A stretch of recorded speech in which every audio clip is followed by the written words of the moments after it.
Hello सभी को नमस्कार और अस्सलाम वालेकुम।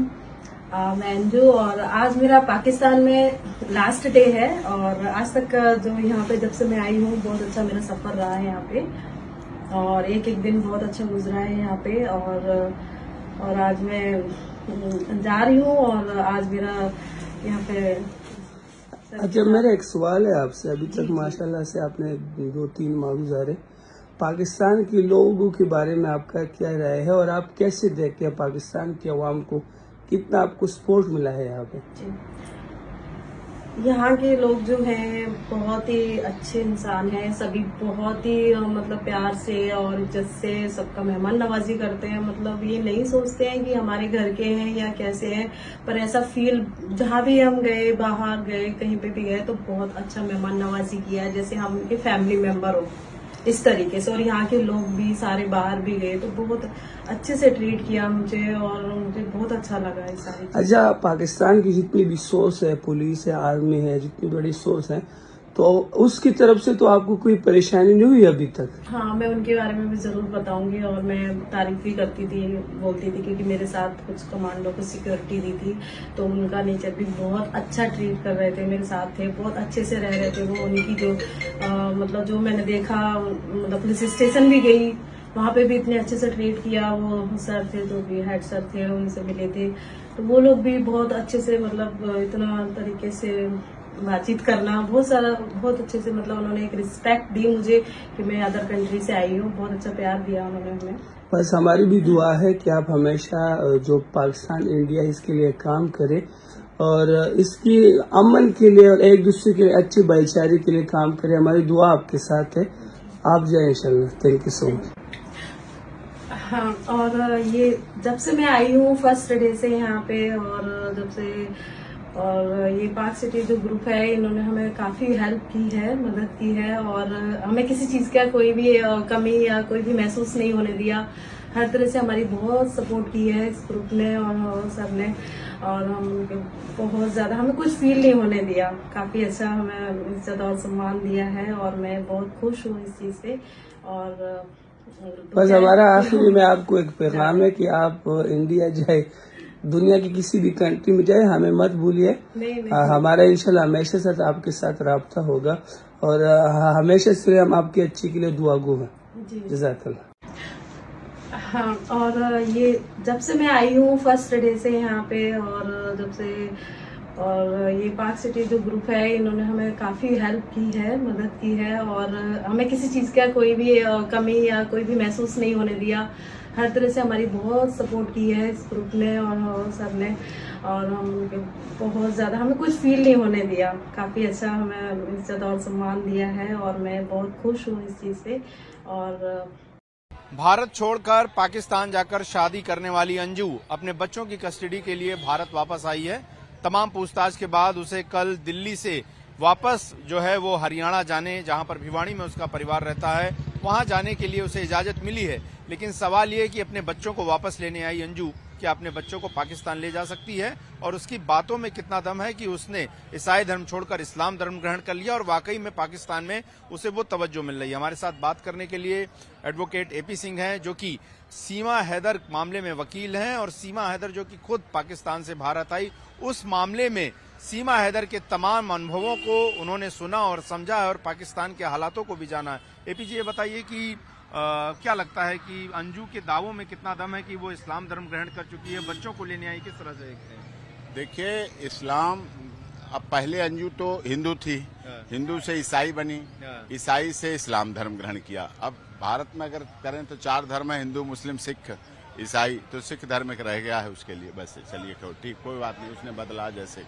लेकिन वो गई 2 दिन में कहाँ, तो उसके साथ पाकिस्तान में धर्म बदल गया, निकाह हो गया, मैरिज रजिस्ट्रेशन हो गया, वलीमा हो गया, हनीमून हो गया, हरी हरी चुनरिया आइसोलेटेड हिल स्टेशन पे आप लोगों ने देखी, फहरा गई। 10-11 युवकों के साथ डिनर हो रहा है, उसकी फोटो चली गई, सब कुछ हो गया 2 दिन में। और उसके बाद फिर वो क्या हुआ वहाँ पता ही नहीं चला। अब वो सीधे आई है, तो ये देखने वाली बात है। बच्चे की जहाँ तक बात है कि बच्चे तो उसके थोड़े बड़े बड़े हैं, समझदार हैं, और बच्चों को छोड़ के गई थी, बच्चों से पूछ के तो गई नहीं थी। तो बच्चे खुद डिसाइड करेंगे, उसके पति डिसाइड करेंगे, बच्चों का पिता डिसाइड करेगा। बच्चों के दादा दादी डिसाइड करेंगे, वो लोग भी डिसाइड करेंगे उनका क्या कहना है। बच्चों की मेन बात है, बच्चों से तो पूछा ही जाएगा कहाँ किसके साथ रहना है, क्या रहना है। अभी डाइवोर्स उसका हुआ नहीं, वहाँ शादी हो गई। अब शादी के जो एजेंसीज हैं उन्होंने पूछा है, जैसा कि पता चल रहा है आप लोगों के माध्यम से ही, तो उसमें की खबर ये है कि कोई शादी के कागज नहीं लाई, धर्म परिवर्तन के कागज नहीं लाई, क्या है किस तरह से आई। अब बुर्का पहन के आई है, तो बुर्का पहने हुए आई है, तो अब देख रहे हैं। अभी जांच एजेंसियां भी काम कर रही हैं, अपना जांच एजेंसी करके उसके परिवार वालों की प्राथमिकता है, उसका परिवार क्या कहता है, पति क्या कहता है, और लोग क्या कहते हैं, बच्चे क्या कहते हैं। तो वो देखें किस मकसद से गई ये नहीं पता चल पाया, किस मकसद से आई ये नहीं पता चल पाया। अब शादी हो गई थी तो पति आता, साथ आता, या आना चाहिए था, तो वो नहीं आया, या क्या हुआ क्या नहीं हुआ, अभी आगे पता चलेगा। आपको लगता है कि वाकई में उसको, सीमा हैदर से आपने तमाम अनुभव सुने, सीमा हैदर बताती उसको इतनी ज्यादा लिबर्टी है कि वहाँ धर्म ग्रहण बदल लो, और भारत की तुलना में ज्यादा प्रेम हुआ वो ठीक है, लेकिन धर्म बदलना पड़ा, ये क्या दिखाता है? वो तो जबरदस्ती था, वहाँ धर्म बदलने के लिए थोड़ी गई थी, नहीं तो वो कहती कि हमें धर्म परिवर्तन करना है, धर्म बदलने के लिए गई। भारत जैसा देश दुनिया में कोई देश नहीं है।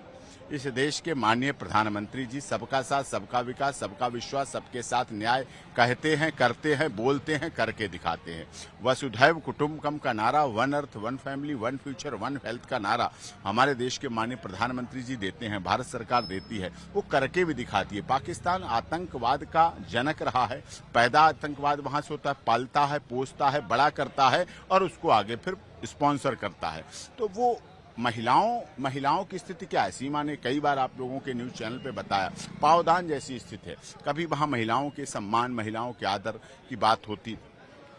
जो सीमा हैदर के पूर्व पति थे, 3 शादियां कर ली, इसको छोड़ उसको छोड़ उसको छोड़। तो इस्लाम धर्म का भी ये लोग नाजायज फायदा उठाते हैं, इस्लाम धर्म का भी मिसयूज करते हैं कि 4 बीबियां करो, ये करो, वो करो, इस तरह छोड़ो, उस तरह छोड़ो। वो पूरी तरह से गलत है। और भारत ने सीमा सचिन मीना को स्वीकार किया। आपने देखा, अगर उसने मुझे राखी बांधी, भैया दूज किया, तो देश के लाखों करोड़ों लोगों ने अपने को उसका भाई माना। अगर उसने रघुपुरा के लोगों को भाभी बनी तो लाखों करोड़ों लोगों की भाभी बनी। अगर रघुपुरा के लोगों की बेटी बनी, ससुर बने, सास बनी वहां, तो लाखों करोड़ों लोगों ने उसे अपना सम्मान दिया, आदर दिया और भाव दिया। पाकिस्तान तो कुछ भी तब भी खबर चला रहता है सीमा के लिए, कभी मर गई, कभी गोली मार दी सचिन को, कभी किस तरह की, कभी सीमा बीड़ी पी रही, समी बागा बॉर्डर पर, इस तरह से गलत खबर चला के कंटेंट।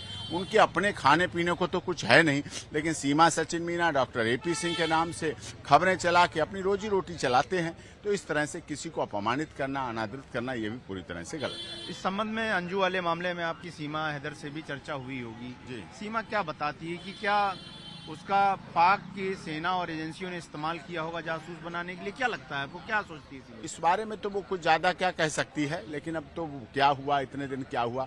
अब सीमा को तो खुली किताब है, सीमा खुली किताब है, हर पन्ना उसका देख लो, हर दिन का पढ़ लो, हर दिन का पता कर लो। पुलिस वहां लगी हुई है, वो तो पुलिस कस्टडी में नहीं थी, ये हमारी तो ATS की पुलिस है, उसकी निगरानी में है, जांच चल रही है, सब कुछ फोन सब कुछ उनके सर्विलांस पे रहते हैं। कोई कहीं गई नहीं, वो घर से कहीं नहीं गई, कोर्ट के ऑर्डर के आदेश के बाद से वहीं है। अब ये कहाँ गई, क्या हुआ, क्या नहीं हुआ, किससे मिली, क्यों गई, फिर आई तो घोषित करके क्यों नहीं आई, चुपके क्यों आई? आपने देखा तो ड्रम बजा के आना चाहिए, ढोल बजा के आना चाहिए था। इनको तो वहां पे बाघा बॉर्डर पे पाकिस्तान को विदाई करनी चाहिए थी, आने की तारीख बतानी चाहिए थी, इस तरह से होना चाहिए था, बात करनी चाहिए थी, लेकिन ऐसा कुछ नहीं हुआ। क्या प्लान है, क्या नहीं, क्या कह सकते हैं इसके बारे में? सवाल और ये कि जब सीमा आई तो अपने बच्चों को साथ लेकर आई, उसने रिस्क लिया। अंजू को अपने बच्चों से कोई लगाव नहीं रहा, वैसे ही छोड़कर चली गई, और अब बच्चों की कस्टडी मांगने का क्या मतलब? नहीं, अंजू झूठ बोल के गई, चुपके गई, बता के गई जयपुर जा रही हूँ, वहां कह के गई। ना माता को पिता, ना पिता को पता, ना सास को पता, ना ससुर को पता, ना पति को पता, ना दोनों बच्चों को पता, ना जिस फैक्ट्री में काम कर रही थी उसके पता, ना ऑफिस को पता, ना कुलीग को पता, ना पड़ोसियों को पता, ना क्लास, किसी को कुछ नहीं पता। वो चुपके से गई, एक प्लान के तहत गई। लेकिन सीमा आई तो अपने बच्चों को भी ले आई, पहले आई, नेपाल में रही और अपने पति के साथ रही और शादी वादी की, और उसके बाद फिर वापस गई और बच्चों को लेके आई। तो भारत देश है जो बच्चों को भी संरक्षण देता है। बचपन बचाओ आंदोलन का हमें दुनिया का सबसे बड़ा अवार्ड क्यों मिला? हम बच्चों के प्रति स्नेह रखते हैं। हम अगर सीमा की 3 बेटियां हैं तो बेटी बचाओ बेटी पढ़ाओ केवल हमारे देश के प्रधानमंत्री ने आंदोलन में लिखा नहीं। अगर हमारे देश के प्रधानमंत्री मोदी जी ने बोला बेटी बचाओ, पेट में बेटी बचाई, फिर बेटियों को पढ़ाया और बेटियों को पढ़वा के नौकरी दिलाई। आज आकाश की सर्विस, धरती पाताल आकाश तीनों लोकों में जो भी नौकरियां हैं, काम हैं, सेवाएं हैं, जल सेना, थल सेना, वायु सेना, एयर सर्विस, मेडिकल सर्विस, राजनीति, अभिनेता, शिक्षा के क्षेत्र, वकालत के क्षेत्र, विधि के क्षेत्र, पत्रकारिता के क्षेत्र, सेना के क्षेत्र, सभी क्षेत्रों में आज बेटियां आगे हैं। 33% आरक्षण देने का काम किसने किया? हमारे देश के प्रधानमंत्री जी ने किया, भारत सरकार ने किया और कहा कि हम बेटियों को पेट में बचाते हैं तो उन्हें संसद भवन तक भी पहुंचाने का और विधानसभा पहुंचाने का जज्बा रखते हैं। और वो बोलेंगी, माननीय लोकसभा अध्यक्ष महोदय खड़े होकर बोलेंगी। और वो बोलने वाली केवल एक परिवार की नहीं होंगी, किसी एक जाति धर्म की नहीं होंगी, वो पूरे गुवाहाटी से चौपाटी, कन्याकुमारी से कश्मीर तक की महिलाएं। आखिरी में एक सवाल, क्या कानून इस बात की इजाजत देता है कि अंजू अपने बच्चों को पाकिस्तान ले जा सकती है उनकी कस्टडी लेकर? नहीं, वो कस्टडी का केस डालेंगी, केस डाल सकती हैं, डिसाइड करेगी कोर्ट, पति अपना पक्ष रखेंगे, बच्चों से पूछा जाएगा। बच्चों की भावनाएं, बच्चों का हित, गार्जियनशिप की जो फैमिली कोर्ट होती है वो सबसे ज्यादा निहित होता है बच्चों का हित और बच्चों के लिए बच्चों की सुरक्षा, बच्चों का संरक्षण, बच्चों का भविष्य, बच्चों की चिंता करने का काम फैमिली कोर्ट करती है। और इसीलिए फैमिली कोर्ट में गार्जियनशिप का केस सदैव वहीं पड़ता है जहां बच्चे रह रहे होते हैं, जहां बच्चों का जुडिक्शन होता है, इसीलिए केस वहां पड़ता है, इसीलिए नहीं। तो कुल मिलाकर ये सीमा हैदर के वकील एडवोकेट एपी सिंह जिन्होंने कहा कि अंजू को लेकर तमाम सारी रहस्यमयी बातें हैं। सवाल ये कि उसके धर्म परिवर्तन से लेकर शादी तक के कोई रिकॉर्ड नहीं है और वो चुपचाप भारत क्यों आई है। दूसरा, उसके बच्चों को पाकिस्तान ले जाने की उसकी मंशा भारतीय अदालत तय करेंगी, ना कि वो खुद तय कर लेगी। अब ये देखना होगा कि अंजू जो कि दिल्ली में पूछताछ के बाद अब हरियाणा भिवानी के लिए निकली है, वह